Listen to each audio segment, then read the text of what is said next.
Hello नमस्कार आदाब सत श्री अकाल। मैं हूं आपका दोस्त आपका होस्ट शुभेंद्र चौहान। आप लोग का स्वागत करता हूं सेशन के अंदर, जहां पर हम लोग द हिंदू की कुछ ऐसी खबरें और एडिटोरियल के ऊपर चर्चा करेंगे जिन्हें पढ़कर निश्चित ही आप लोगों की प्रिपरेशन के अंदर आप लोगों को बेटर एज मिलेगी। बट उन सबके पहले आप लोग मेरे साथ में एसआरसी 10 टेलीग्राम ग्रुप के ऊपर जुड़ सकते हो। क्लास की अपडेट पीपीटी पीडीएफ आपको हमें मिल जाती है। इसके अलावा रोज सुबह 9 बजे ये द हिंदू एनालिसिस की क्लास मेरे द्वारा प्रीमियर की जाती है। आप लोग यहाँ पर मेरे साथ में जुड़ सकते हो। तो दोस्तों चलिए शुरू करते हैं सेशन को। बट उसके पहले अगर आप लोगों को अनअकैडमी के ऊपर सब्सक्रिप्शन लेना है तो 22 से 26 तारीख के बीच में बहुत अच्छे डिस्काउंट है, जहां पर 20% तक का डिस्काउंट मिलेगा अगर आप लोग कोड यूज करोगे एसआरसी 10। तो एसआरसी 10 कोड का यूज करो, अनअकैडमी को सब्सक्राइब करो, जिसके बाद में आप लोगों को मेरे द्वारा पर्सनली 1-on-1 मेंटरशिप मिलेगी। साथ में आपको स्टैंडर्ड किताबें मिलेगी, टेस्ट सीरीज मिलेगी और भी कई सारी चीजें मिलने वाली है। कंप्लीट स्टडी मटेरियल आपको अनअकैडमी के ऊपर केवल इन दामों के अंदर मिल जाएगा। तो जाओ सब्सक्राइब करो, एसआरसी 10 कोड का प्रयोग करो। आज हम लोग इन सारे टॉपिक्स के ऊपर चर्चा करने वाले हैं, ठीक है। चलिए तो शुरू करते हैं। सबसे पहले बात करते हैं एडिटोरियल के ऊपर। एडिटोरियल के अंदर क्या खासा है। भारत जो है वो ट्रायोका ज्वाइन कर चुका है, अगर आपको पता होगा, ठीक है। ट्रायोका का मतलब क्या होता है कि G20 के पुराने प्रेसिडेंट, अभी वाले और आने वाले, तो भारत जो है वो होने वाला प्रेसिडेंट है, ठीक है। पिछले साल ही दिसंबर के अंदर भारत ने ट्रायोका ज्वाइन कर लिया था। इंडोनेशिया अभी G20 का प्रेसिडेंट है और दिसंबर 2022, आज से लगभग 3 से 4 महीने बाद भारत जो है वो G20 का प्रेसिडेंट बन जाएगा। अब जब G20 का प्रेसिडेंट बनेगा तो कई सारी मीटिंग भारत के अंदर होगी। लगभग 200 मीटिंग भारत के अंदर होने वाली है, जहां पर G20 के देशों की, जिसके अंदर G19 मतलब 19 देश, यूरोपियन यूनियन, ये सारे लोगों की अलग अलग संस्थाएं, एनजीओ, कंपनी भारत के अंदर आएंगी और भारत को देखेंगी और उसके बाद भारत के अंदर मीटिंग होगी। तो ऐसी कंडीशन के अंदर भारत के लिए G20 की समिट काफी ज्यादा इंपॉर्टेंट हो जाती है। इसके पहले भी भारत ने 1983 के अंदर नॉन अलाइनमेंट मूवमेंट की समिट होस्ट की थी।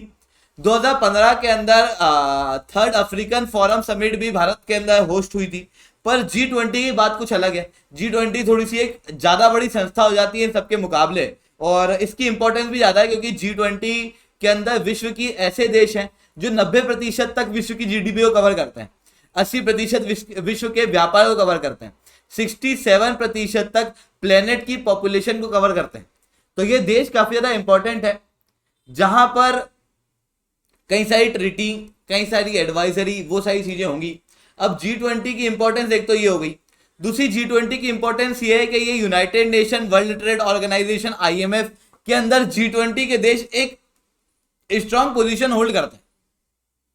इस कारण से भी भारत के लिए G20 जो है वो काफी इंपॉर्टेंट है, क्योंकि ये सारे देश जो है वो भारत को सपोर्ट करेंगे इन सारे फोरम के अंदर। G20 जो है वो फाइनेंशियल क्राइसिस के लिए बेसिकली बनाया गया था। 2008-9 के दौरान में फाइनेंशियल क्राइसिस के अंदर बहुत अच्छा काम किया गया था। यूरोजोन क्राइसिस के अंदर बहुत अच्छा काम किया गया था। फाइनेंशियल और इकोनॉमिक चैलेंजेस के लिए ही G20 का काम होता है। हालांकि पिछले कुछ दशकों के अंदर G20 से ज्यादा G8 इंपॉर्टेंट हो गई थी 2014 तक। पर 2014 के अंदर G8 के अंदर जो रशिया है उसे निकाल दिया गया था। क्यों निकाला गया था? क्योंकि उस समय पे रशिया ने क्रीमियन पेनिनसुला के ऊपर अटैक कर दिया था। जिसके बाद में जब रशिया ने क्रीमियन पेनिनसुला के ऊपर अटैक किया तो G8 से G7 हो गया, और G7 जो है वो एक संस्था कमजोर होती चली गई। जिसके बाद डोनाल्ड ट्रंप, जो कि अमेरिका के प्रेसिडेंट है, खुद G7 के एक इंपॉर्टेंट मेंबर के अंदर है, वो कहते हैं कि यार G7 जो है वो अब इंपॉर्टेंट नहीं रही है, और ये लोग अब D10 की बात करते हैं कि 10 डेमोक्रेसी को मिलाओ, G7 के अंदर इंडिया वगैरह को जोड़ो। तो अब G7 की इंपॉर्टेंस जब घटती जा रही है, G20 की इंपॉर्टेंस बढ़ती जा रही है। ऐसी कंडीशन में G20 और भी ज्यादा इंपॉर्टेंट हो जाता है। पर वहीं रशिया यूक्रेन के वॉर के कारण, चाइना इंडिया के बॉर्डर क्राइसिस के कारण, यूएस और यूरोपियन यूनियन और रशिया के बीच में हॉस्टिलिटी होने के कारण इंडिया के सामने कई सारे चैलेंज इस G20 समिट के अंदर आने वाले हैं। साथ में बाली के अंदर भी समिट हो रही है। मैंने बताया इंडोनेशिया के अंदर, बाली के अंदर जो समिट है उसका डायरेक्ट असर दिल्ली की समिट के ऊपर पड़ेगा। तो इंडिया के लिए बेनिफिट तो है, पर इंडिया के सामने कुछ चैलेंजेस भी होने वाले हैं। ऐसी कंडीशन के अंदर इंडिया को अपने आप को तैयार रखना पड़ेगा।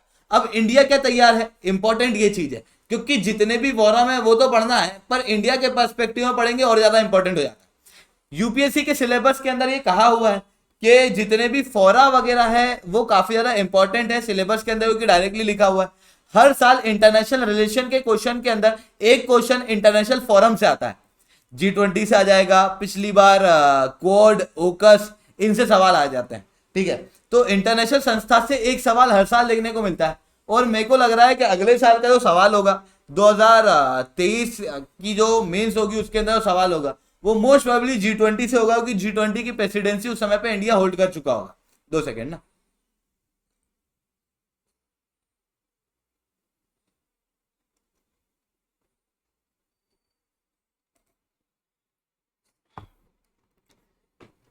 इसलिए अगर आप लोग 2023 के लिए प्रिपेयर कर रहे हो मेंस के लिए, तो 2023 के लिए G20 के लिए हैंडी नोट तैयार करके रख लेना। ठीक है, अब इंडिया के सामने G20 को लेके क्या क्या चॉइस है। इंडिया जो है वो सोच रहा है कि अपने नेशनल इंटरेस्ट को देखना है एक तरफ, दूसरी तरफ कि G20 के अंदर अपनी एक छाप छोड़नी है, ताकि भविष्य के अंदर भी इंडिया एक इंपॉर्टेंट देश के रूप में दिखे। साथ में G20 को एक इफेक्टिव इंस्ट्रूमेंट के रूप में यूज करना है ग्लोबल गवर्नेंस के लिए। ये एम है, ये मोटिवेशन है इंडिया का। ये 3, जिसके लिए इंडिया के पास में 4 चॉइस है। पहली चॉइस है कि G20 मीटिंग के अंदर जब देश आए तो अपना बखान करे, अपनी पूरी ब्रांडिंग करे, जहां पर रिसेंट सारी अचीवमेंट बताई जाए।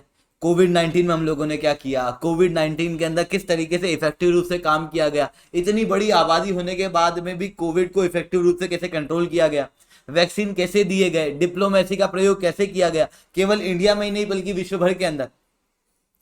इंडिया रिन्यूएबल एनर्जी के बारे में बात कर सकता है, इंडिया जिस तरीके से सेल्फ रिलायंस की तरफ आगे बढ़ रहा है उसके ऊपर बात कर सकता है, इंडिया एंटरप्रेन्योरशिप के ऊपर बात कर सकता है, बता सकता है किस तरीके से भारत के अंदर जो स्टार्टअप हैं वो यूनिकॉर्न के अंदर कन्वर्ट हो रहे हैं। जिससे क्या होगा कि वो सारी कंपनियां, वो सारे एनजीओ जो भारत के अंदर आएंगे, भारत को देखेंगे, और भारत जब अपनी ही चीज़ों का बखान करेगा तो ऐसी कंडीशन के अंदर क्या होगा कि इंडिया की तरफ इन सारी कंपनियों का अट्रैक्शन बढ़ेगा और भारत के अंदर और ज़्यादा इन्वेस्टमेंट आने की शुरुआत होगी। देखो G20 की जो मीटिंग है वो मतलब G20 की जो प्रेसिडेंसी है वो 1 साल के लिए। अब इसके अंदर ऐसा नहीं होगा कि पूरा विश्व हम लोग बदल दें, पर हम लोग हमारे लिए कुछ चेंजेस कर सकते हैं, मतलब नेशनल इंटरेस्ट के अंदर कुछ काम कर सकते हैं। कुछ चीज़ें ऐसी हैं जो कि इंडिया के लिए भी इंपॉर्टेंट है और डेवलपिंग कंट्री के लिए भी इंपॉर्टेंट है। क्योंकि अभी इंडोनेशिया प्रेसिडेंट था, अगर आपको याद होगा तो। इंडोनेशिया के बाद में इंडिया बनेगा, फिर ब्राजील बनेगा, फिर साउथ अफ्रीका बनेगा। चारों साउथ वर्ल्ड, साउथ पोल, यानी कि वो देश जो कि डेवलपिंग देश है। तो G20 की अगले जो 4-5 साल होने वाले हैं, 2025 तक का जो समय होने वाला है, वहां पर ये देश डेवलपिंग कंट्रियों के लिए लीडर के रूप में उभर के आ सकते हैं, डेवलपिंग कंट्रियों के लिए अच्छा काम कर सकते हैं। इंडोनेशिया की तो प्रेसिडेंसी खत्म होने वाली है। इंडिया, ब्राजील, साउथ अफ्रीका, यानी कि IBSA, ये IBSA के मेंबर भी हैं। IBSA को रिवाइव करने का मौका भी हम लोग को यहाँ पर मिल सकता है। साथ में ये देश वापस से डेवलपिंग कंट्रियों के लिए काम को तो कर ही सकते हैं। साथ में ब्रिक्स के अंदर आपको यही ब्राजील, यही इंडिया, यही साउथ अफ्रीका, चाइना और रशिया से कोलैबोरेट करता हुआ दिखाई देता है। जब चाइना और रशिया से कोलैबोरेट करता हुआ दिखाई देता है तो रशिया और चाइना के साथ में मिलकर और ज्यादा डेवलपमेंट किए जा सकते हैं। इवन ये वो देश हैं जो कि परमानेंट सीट की मांग रखते हैं यूनाइटेड नेशन के अंदर, तो उस मांग को स्ट्रॉन्ग किया जा सकता है यहां पर इन देशों के द्वारा। साथ में चौथी जो चॉइस इंडिया के पास में है वो ये है कि इंडिया G20 को एक ब्रॉड व्यू में देखे, जहां पर अलग अलग फोरम के इंटरेस्ट को ले और उसके अनुसार काम करे। क्योंकि G7, ब्रिक्स के 5 देश, Argentina, Mexico, United nation security council के 5 परमानेंट मेंबर, इनके लिए काम करे, इनसे दोस्ती बढ़ाए और फिर बाद में जरूरत पड़े तो इनसे काम निकाले। साथ में वो देश जो कि G20 के अंदर है तो सही, पर उनका रिप्रेजेंटेशन इतना नहीं हो पाता है, तो उनका रिप्रेजेंटेशन करवाए। यूरोपियन यूनियन को फुल फ्लेज मेंबरशिप दे दी गई है, पर अफ्रीकन यूनियन को अभी तक नहीं दी गई है। तो ये डिस्क्रिमिनेशन ये हटाया जाए और अफ्रीकन यूनियन को भी परमानेंट मेंबर बनाया जाए एक ऑब्जर्वर मेंबर से। ठीक है, तो ये सारी चीजें जो है वो भारत कर सकता है। इसके अलावा फिर बात करते हैं हम लोग टेक्स्ट एंड कॉन्टेक्स्ट के अंदर क्या खास है। कंपटीशन अमेंडमेंट बिल, ये क्या है, बस इसको समझना इसको नोट मत करना, मतलब कोई आवश्यकता नहीं है नोट करने की, क्योंकि अभी बिल के फॉर्म में ये चेंज हो जाएगा। पर इंपॉर्टेंट है competition commission of India, competition क्या होता है, किस तरीके से गवर्नमेंट और इंडिया जो है वो कंपटीशन को बनाने की कोशिश करती है, लोगों के तक ले जाने की कोशिश करती है। ठीक है, तो ये जानना थोड़ा सा इंपॉर्टेंट है ना। और competition commission, competition amendment bill तो नहीं बल्कि कंपटीशन एक्ट के बारे में प्रीलिम्स के अंदर क्वेश्चन आ सकते हैं। यहाँ पर मेन से ज्यादा क्वेश्चन नहीं आएंगे, पर इस बिल के कुछ प्रावधान को आप कोट कर सकते हो अपने आंसर के अंदर। ठीक है, तो इसलिए मैं कर रहा हूं, पर इसको नोट करने की जरूरत नहीं है। ठीक है, तो कंपटीशन एक्ट लाया गया था 2002 के अंदर। जो एक्ट आया था उसको, उसके 3 बड़े इशू थे। पहला था एंटी कंपटीशन एग्रीमेंट, दूसरा था अब्यूज ऑफ डोमिनेंस, तीसरा था कॉम्बिनेशन। मतलब कि कई बार ऐसा होता है कि कुछ कंपनियां आपस में एग्रीमेंट कर लेती हैं। जैसे सीमेंट वाली सारी कंपनियों ने मिलके एक एग्रीमेंट कर लिया, कहा कि हम 500 रुपए की सीमेंट 1000 में बेचेंगे और सबके सब एक साथ 1000 में ही बेचेंगे। कार्टिलेज बना लिया। अब आप क्या कर लोगे? तो आपका तो नुकसान हो गया ना। हम लोग क्या करते हैं, कंपटीशन क्यों लेके आए हम लोग, और ये कंपटीशन कमीशन हम लोग क्यों बनाते? इसके पीछे कारण ये है कि इंडिया एक मिक्स्ड इकोनॉमी है, जो थोड़ा सा अब कैपिटलिज्म की तरफ टिल्टेड ज्यादा है। कैपिटलिज्म की तरफ टिल्टेड ज्यादा है, तो हम लोग क्या करते हैं कि जैसे मल्टीपल दुकानें हैं, एक दुकान नहीं खोलेंगे, एक ही मोनोपोली नहीं बनाएंगे, मल्टीपल दुकानें खोलेंगे, अलग अलग मेंबर, प्राइवेट मेंबर जो है वो यहाँ पर काम करेंगे। अब मान लो एक कंज्यूमर है जो इनके पास आया, बोला कि यार एक काम करना, मेरे को वो पेन रखा है वो दिखा देना। यहाँ पर एक के पास में गया, उससे बोला पेन 10 रुपए का है। दूसरे के पास गया, उससे बोला पेन 5 रुपए का है। तीसरे के पास गया, बोला पेन 2 रुपए का है। चौथे के पास गया, बोला पेन 100 रुपए का है। ठीक है, मान लो प्राइस में इतने डिफरेंस है, तो जितने भी कंज्यूमर हैं वो कहाँ जाएंगे? 2 रुपए वाले के पास। कंपटीशन मतलब मल्टीपल यूजर्स को, मल्टीपल मैन्युफैक्चरर को लाया जाता है, उनके बीच में ओपन कंपटीशन कराया जाता है, ताकि कंज्यूमर को चॉइस मिले, ताकि कंज्यूमर को कम प्राइस मिले। अब जब सारे कंज्यूमर 2 रुपए वाला पेन लेने जाएंगे, तो फिर दूसरे जितने भी प्रोड्यूसर हैं वो सब 2-2 रुपए में पेन बेचने लगेंगे। तो मिनिमम प्राइस के ऊपर अपने आप सामान जो है वो आने लगेगा, जिसके कारण से पूरे देश का भला होगा। इस कारण से हम लोग ये सारी चीजें करते हैं। पर कई बार क्या होता है कि कुछ कंपनियां ऐसी होती हैं जो आपस में इस तरीके के एग्रीमेंट कर देती है, जो कि कंपटीशन को वॉयलेट करती है। कई बार होता है कुछ कंपनी ऐसी होती है जो डोमिनेंट पोजीशन पे होती है, जैसे गूगल है, एप्पल है, इनके ऊपर आपको कई बार एलिगेशन देखने को मिलेंगे। तो ये अपनी डोमिनेंट पोजीशन का कई बार मिसयूज करती है। कई बार 2 कंपनी का कॉम्बिनेशन हो जाता है, जो कि इंडिया के मार्केट के लिए खतरनाक होता है, तो उसका भी मिसयूज हो सकता है। इस कारण से कंपटीशन एक्ट जो है वो भारत के अंदर 2002 के अंदर लाया गया। अब आप सोचना, थोड़ा सा विचार करना कि आज की दुनिया बदल चुकी है। आज का समय वो है जब छोटे बच्चे के हाथ में बैडमिंटन है ना, बैट बॉल की बजाय आपको मोबाइल दिखाई देता है। आज का समय जो है वो बदल रहा है, जिसके अंदर आर्टिफिशियल इंटेलिजेंस जो है वो देखने को मिल रहा है। अब आर्टिफिशियल इंटेलिजेंस जैसी टेक्नोलॉजी, मशीन लर्निंग जैसी टेक्नोलॉजी बढ़ती हुई दिखाई दे रही है। ऐसी कंडीशन के अंदर कंपटीशन को खत्म करने के कई सारे और भी तरीके हैं। अब जो वो और तरीके हैं उनको भी तो टैकल करना पड़ेगा, उनको भी तो रोकना पड़ेगा।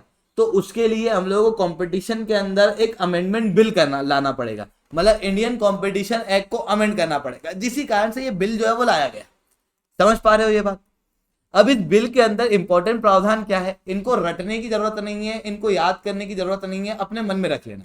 ठीक है, अभी तक जो चीजें बता रहा था ये बहुत ये इंपॉर्टेंट थी थोड़ी, पर अब जो बता रहा हूं ये एक फील लाने के लिए आपके दिमाग के अंदर चीजें क्लियर रहें कि किस तरीके से कंपटीशन को खत्म किया जाता है। ठीक है, तो जैसे क्या होता है, एक्विजिशन, मर्जर और अमलगेशन। ठीक है, क्या होता है, 2 कंपनी एक्वायर, मतलब एक कंपनी दूसरी कंपनी को एक्वायर कर लेती है, 2 कंपनी के बीच में मर्जर हो जाता है या फिर अमलगेशन हो जाता है। ये तीनों चीजें हम लोगों को देखने को मिलती है। जब ये चीज होती है तो उसके पहले क्या होता था, अभी तक कंपटीशन कमीशन से आपको परमिशन लेनी पड़ती थी कि हम उसके असेट ले रहे हैं, ये मर्जर जो है वो होने वाला है, ये एक्विजिशन होने वाला है, उसकी परमिशन ली जाती थी, जिसके कारण से डिले होता था मर्जर वगैरह के अंदर। अभी नए बिल के अंदर ये कहा कि हर एक केस के अंदर आपको परमिशन लेने की जरूरत नहीं है, परमिशन केवल 2000 करोड़ से ऊपर की ही डील के अंदर लेना पड़ेगी, पर परमिशन तो लेना ही चाहिए ना। तो परमिशन वाला काम जो है वो यहाँ पर देखने को मिलेगा, ताकि चीजें जो है वो थोड़ी सी फास्ट हो जाए। दूसरी चीज, अभी तक क्या होता था कि बिजनेस की जितनी भी एंटिटीज हैं वो आपस में कॉम्बिनेशन भी करती थी, है ना, आपस में कंबाइन कर लेती थी कि एक काम करना, तू वो बेच देना, मैं ये बेच दूंगा, ठीक है। तो उस तरीके की चीजें हो जाती थी, कॉम्बिनेशन होता था। जब कॉम्बिनेशन होता था तो उसके 210 दिन पहले से, मतलब अभी तक क्या होता था कि आपको परमिशन लेनी पड़ती थी, परमिशन के लिए प्रावधान डालना पड़ता था, एक आवेदन डालना पड़ता था कंपटीशन कमीशन के पास में, और कंपटीशन कमीशन उसका जवाब देती थी 210 दिन। अब क्या करना, इसको फास्ट करना, तो फिर वो 150 दिन के ऊपर लेके आ गए, ठीक है।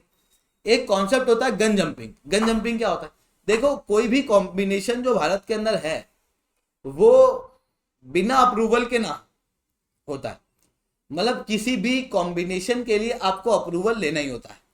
अब कई सारी कंपनी डरती है कि यार कंपटीशन कमीशन के पास में डालेंगे तो वो हमको कॉम्बिनेशन या तो करने नहीं देगी, या करने देगी तो बहुत टाइम लगेगा। तो ये लोग क्या करते हैं, या तो बिना अप्रूवल के कॉम्बिनेशन कर लेते हैं, या फिर अप्रूवल डाल देते हैं पर बिना रिजल्ट आए, बिना परमिशन लिए ही ये कॉम्बिनेशन ऑलरेडी कर चुके होते हैं। इसी चीज को कहा जाता है गन जंपिंग, जो कि गलत है, जिसके ऊपर 1% असेट टर्नओवर के ऊपर पेनल्टी लगती है।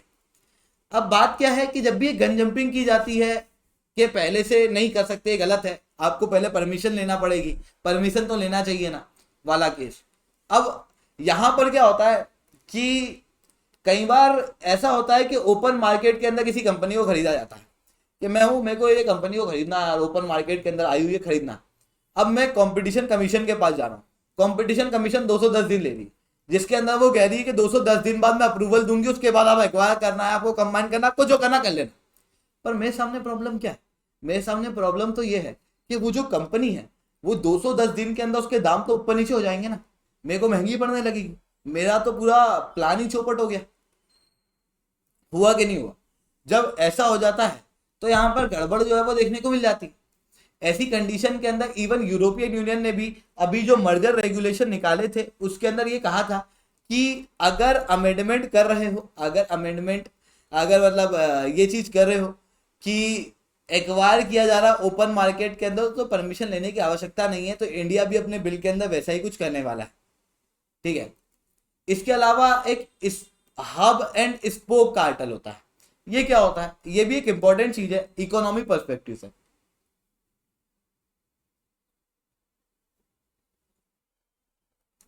देखो मैंने बताया कार्टेल बनाना भारत के अंदर मना है, मतलब सीमेंट की कंपनियां आपस में मिलकर डिसाइड कर ले, या फिर ये जो पेन वाली का एग्जांपल दिया था मैंने, ये जो 10 2 5 में दे रहे हैं, ये आपस में मिलकर डिसाइड कर लें कि यार हम लोग तो 10 रुपए में ही बेचेंगे सब एक साथ, कोई भी 5 रुपए में नहीं बेचेगा।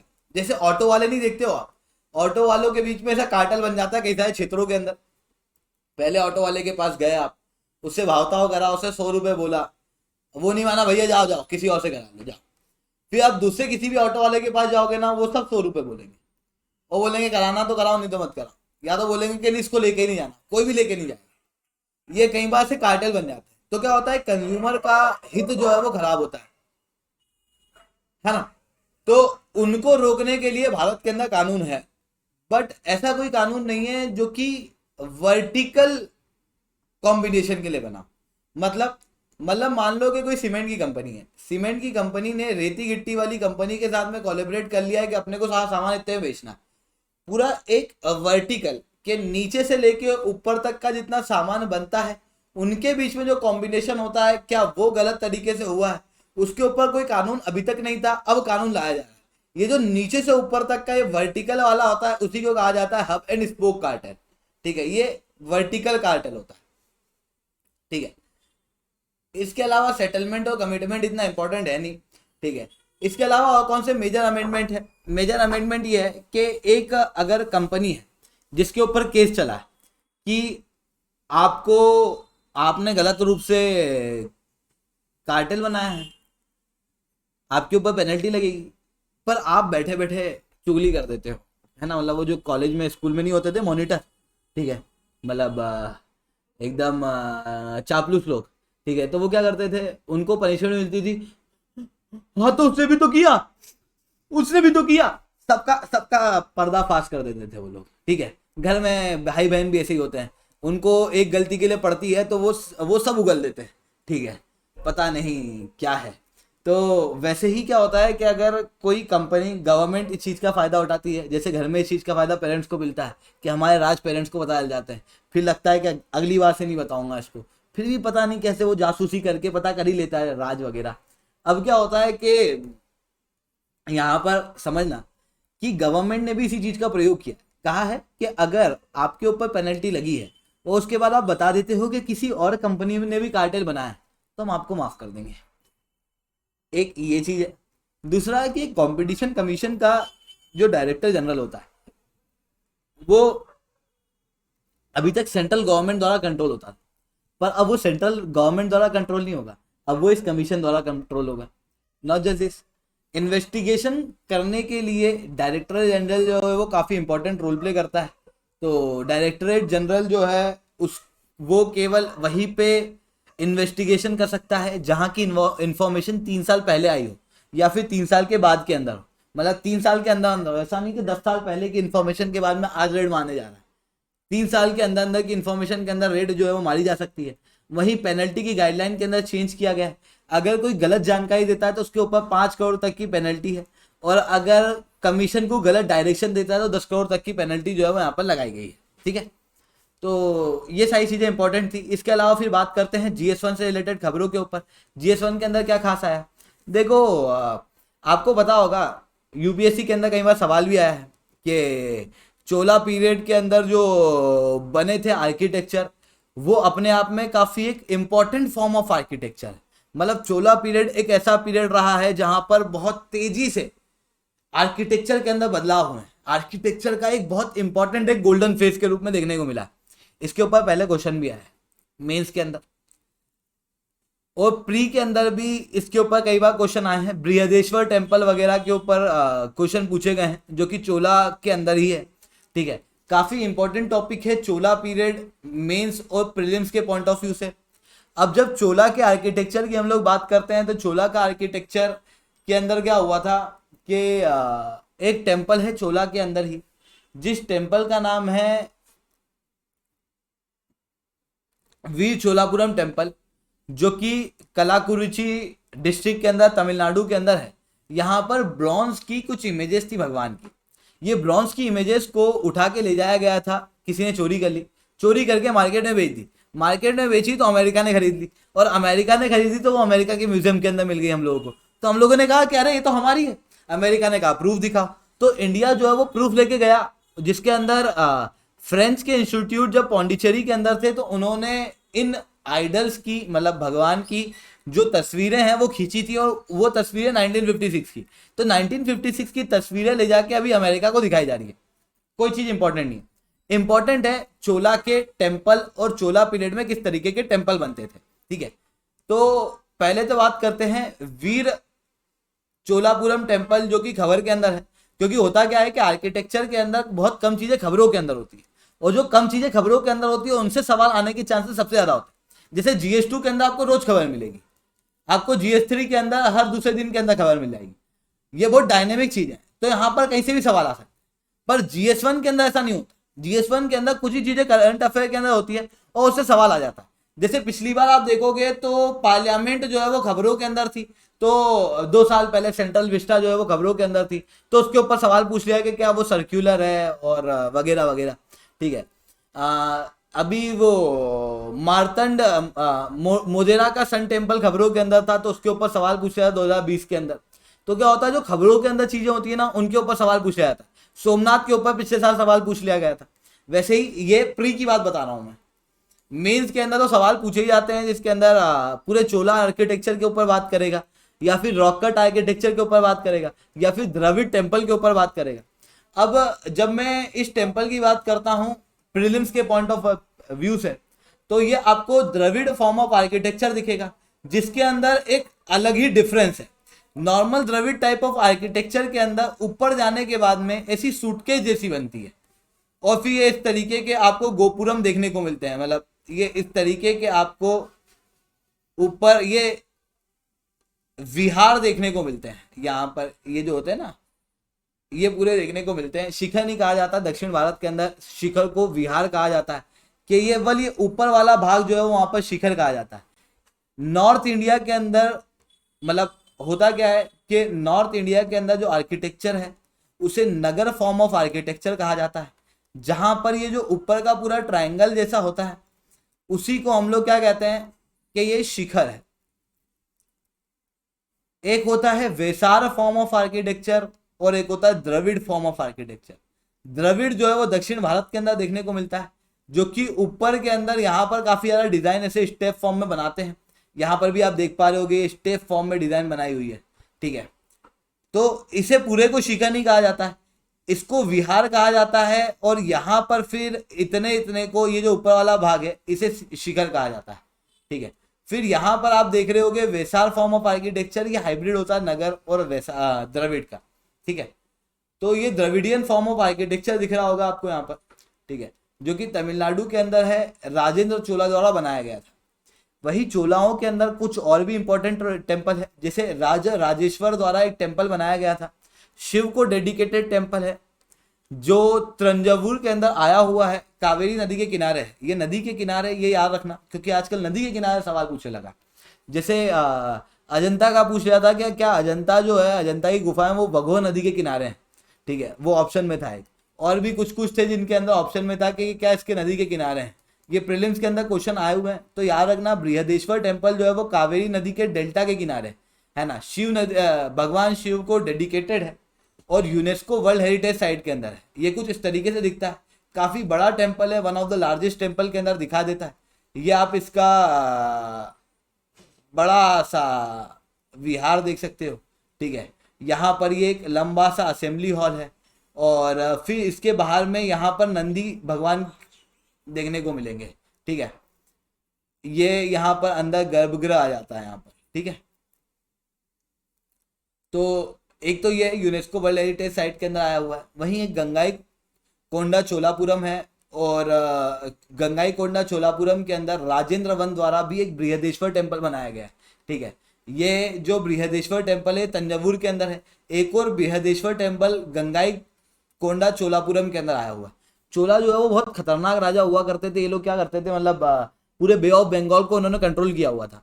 तो देयर वाज अ वन राजा जो कि नॉर्थ इंडिया के अंदर आके गंगा के किनारे तक जीत के जाता है और खुद को कहता है मैं गंगाई कोंडा चोलापुरम, मैं मतलब गंगा को जीतने वाला चोलापुरम हूँ।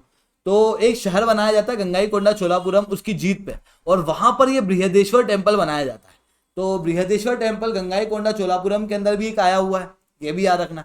साथ में एक चोला राजा है जो कि एरातेश्वर टेम्पल बनाते हैं, राजा राजा टू है ना, इनके नाम ऐसे ही हैं, राजेंद्र, राजा राजेंद्र, इस तरीके से मिलेंगे। तो राजा राजा टू जो है वो एक छोटा मंदिर बनाते हैं, बृहदेश्वर टाइप का ही टेम्पल है पूरा, पर उसका एक छोटा छोटा टेम्पल है जिसे कहा जाता है ऐरावतेश्वर टेम्पल, ठीक है, जो कि भी तमिलनाडु के अंदर आया हुआ है। तो ये 3 टेम्पल याद रखना चोला के अंदर इंपॉर्टेंट है। इसके अलावा फिर GS2 के अंदर बात करते हैं क्या इंपॉर्टेंट है। तो रिसेंटली 2 सेकेंड,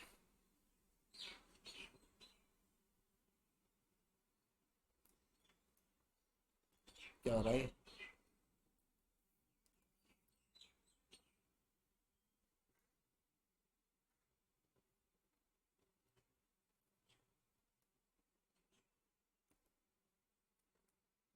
जस्ट सेकेंड,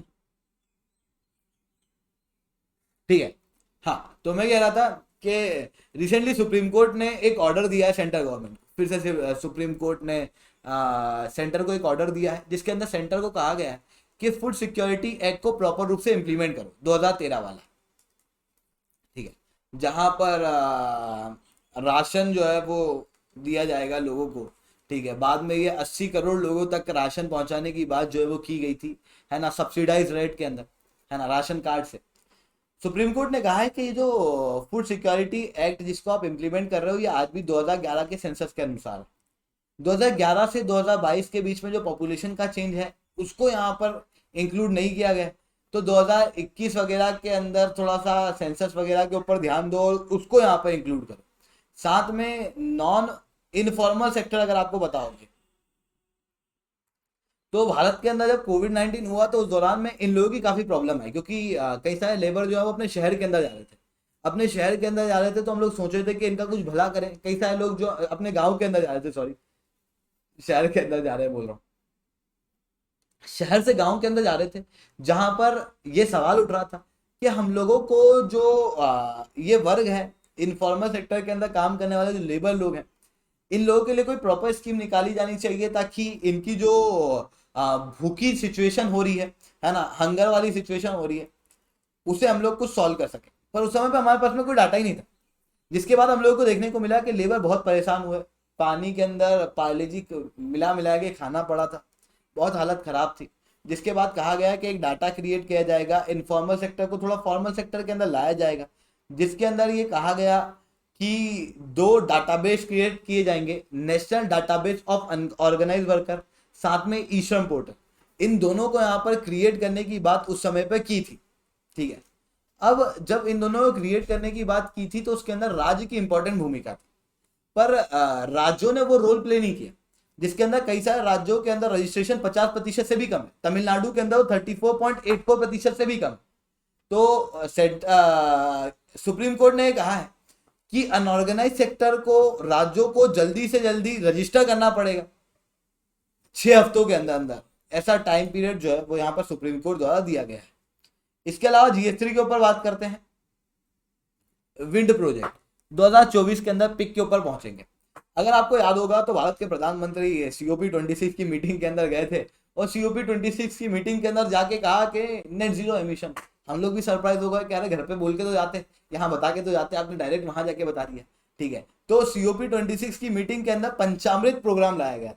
पंचामृत प्रोग्राम के अंदर एक प्रॉमिस ये भी किया गया था कि 2030 तक आधी जो भारत की इलेक्ट्रिसिटी है वो नॉन फॉसिल फ्यूल इलेक्ट्रिसिटी से आएगी।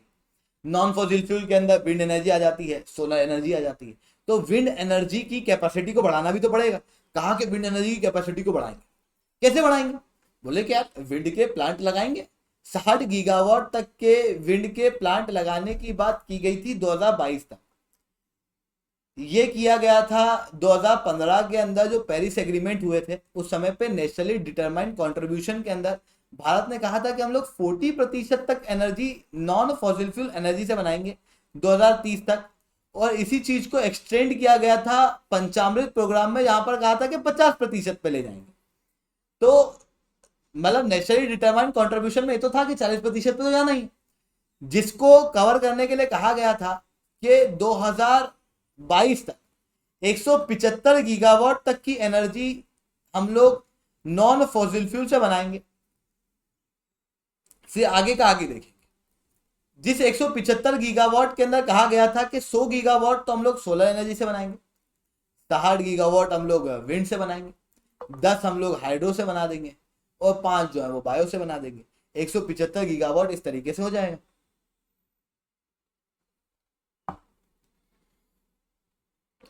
ऐसी बात उस समय पर भारत ने की थी। अब सोलर पावर प्लांट इतने बेहतर रूप से लगे नहीं थे। विंड पावर प्लांट के अंदर भी समस्या आ रही है। सोलर के अंदर समस्या ये आ रही थी कि हम लोगों ने जो रूफ टॉप की बात की थी वो इतना प्रमोट नहीं हुआ। वैसे ही विंड के अंदर कहा गया कि कोविड-19 की वजह से काफी प्रॉब्लम हुई और विंड जो एनर्जी है उसको बनाने के लिए एक बड़ी जमीन लगती है। आपने देखा होगा ना, मतलब विंड एनर्जी का वो जो पंखा होता है वो आप अपनी छत पे नहीं लगा सकते क्या भैया छत पे ले जाके लगा दूं मैं, है ना, पंखा भी चलता रहेगा, गर्मी भी मिटती रहेगी और साथ में एनर्जी भी बनती रहेगी। ऐसा नहीं कर सकते, इसको ओपन लैंड के अंदर करना पड़ता है। जब ओपन लैंड के अंदर करते हैं तो थोड़ी सी महंगी भी पड़ती है। तमिलनाडु, गुजरात या कोस्टल रीजन के अंदर क्योंकि लैंड ब्रिज सी ब्रिज लगातार चलती है तो वहां पर काफी ज्यादा पोटेंशियल होता है इस इलेक्ट्रिसिटी के बनने का। कोविड-19 के कारण ज्यादा जमीनों को एक्वायर नहीं किया गया, जिसके कारण से विंड एनर्जी इतनी बनी नहीं। जिसके कारण से आप देखोगे तो 2021 के अंदर केवल 1.45 गीगावाट तक की विंड एनर्जी बनी, जिसके बाद में अभी मंत्रालय द्वारा ये कहा गया है कि जिनको भी टेंडर दिए गए थे वो जल्दी से जल्दी अपने विंड एनर्जी को बनाओ। 7.5 महीने का समय जो है वो यहाँ पर दिया गया है, ठीक है। गुजरात और तमिलनाडु ये 2 राज्य उभर के आ रहे हैं जहां पर पोटेंशियल बहुत ज्यादा है, क्योंकि यहाँ पर कोस्टल रीजन है विंड एनर्जी को लेके। तो ऐसा कहा जा रहा है कि अभी इलेक्ट्रिसिटी विंड एनर्जी से कम बन रही है, 2024 तक बहुत तेजी से बनेगी। 2024 के बाद में विंड और सोलर की हाइब्रिड प्रोजेक्ट चलाए जाएंगे, जिसके बाद में विंड एनर्जी के प्रोजेक्ट वापस से डाउनफॉल के ऊपर आ जाएंगे। ठीक है, तो दोस्तों आज के लिए इतना ही रखते हैं। लेक्चर अच्छा लगा हो तो लाइक करो, लेक्चर बहुत अच्छा लगा हो तो SRC10 कमेंट करो। अगर आप लोगों को अनअकैडमी के ऊपर सब्सक्रिप्शन लेना है तो आप लोग कोड यूज कर सकते हो SRC10, जिसके बाद में आप लोगों को मेरे द्वारा पर्सनली बनाने में मेंटरशिप मिलेगी। साथ में 22 से 26 अगस्त के बीच में 20% तक का डिस्काउंट आप लोगों को दिया जा रहा है। तो जाओ सब्सक्राइब करो, SRC10 कोड का प्रयोग करो, जिसके बाद में आपको मेरे साथ में मेंटरशिप मिलने के साथ में इंडिया के टॉप एजुकेटर से पढ़ने का मौका मिलेगा। आपको यहाँ पर किताबें मिलेंगी, आपको यहाँ पर टेस्ट सीरीज मिलेगी, साथ में प्रैक्टिस बुकलेट मिलेगी, मतलब कंप्लीट स्टडी मटेरियल मिल रहा है, जो कि काफी कम कॉस्ट के अंदर है, केवल 46,000 के अंदर है एक साल का। आप यही चीज ऑफलाइन के अंदर देखोगे तो केवल टेस्ट सीरीज आती है 42,000 की। ठीक है, काफी महंगी पड़ती है प्री और मेंस की। यहाँ पर आपको सब कुछ कंप्लीट स्टडी मटेरियल आपको 42,000 के अंदर दिया जाए। आप ऑफलाइन पढ़ने आओगे 84,000, 1,20,000 एक साल के कोर्स का ले लेंगे, और वही टीचर उसी से अच्छे लेवल के टीचर, मतलब दिल्ली के जितने भी इंपॉर्टेंट टीचर थे वो आज अनअकैडमी के अंदर है। ठीक है, आप दूसरे ऑनलाइन प्लेटफॉर्म के टीचर देखोगे जितने भी इंपॉर्टेंट थे वो अनअकैडमी के ऊपर आ गए। तो जब इंपॉर्टेंट टीचर अनअकैडमी के ऊपर आ गए हैं तो आपको उनसे बेस्ट टीचर आपको अनअकैडमी में मिलेंगे, और उनसे पढ़ने के लिए आपको इतना कम कॉस्ट पे करना पड़ रहा है। सर इतना कम कॉस्ट क्यों पे करना पड़ रहा है, ऐसा कुछ तो गड़बड़ होगी, है ना, मतलब कोई इतने कम कॉस्ट में क्यों ही पढ़ाएगा यूपीएससी का। देखो यहाँ पर मॉडल ऐसा, ऑनलाइन मॉडल का फायदा ही है। क्या होता है कि जब ऑफलाइन के अंदर जाते हो तो 20-25 बच्चे, है ना, 200 बच्चे मिलके एक टीचर का खर्चा उठा, साथ में एसी का, बिजली के बिल का, फर्नीचर का, पीछे वो जो टीवी चलती है उस सबका खर्चा जो है वो 200 बच्चे मिलके उठाते हैं, तो महंगा पड़ता है। वहीं अगर आप ऑनलाइन आओगे तो एक क्लास के अंदर 1,000, 2,000, 5,000 बच्चे बैठते हैं, वो 5,000 बच्चे मिलके एक टीचर की केवल फीस निकालते हो, सारा और कुछ भी नहीं निकालते। तो फिर क्या होता है कि जब एक टीचर की फीस निकालते हैं तो फिर क्या, यहाँ पर ज़्यादा अमाउंट टीचर को भी दिया जा पाता है और स्टूडेंट को भी चीज़ें जो है वो सस्ती पड़ती हैं, साथ में कोई फर्नीचर नहीं है, कोई टीवी नहीं है, तो फिर क्या होता है कि बेनिफिट हो जाता है। तो दोस्तों आज के लिए इतना ही। That's all from my side, thank you and have a nice day.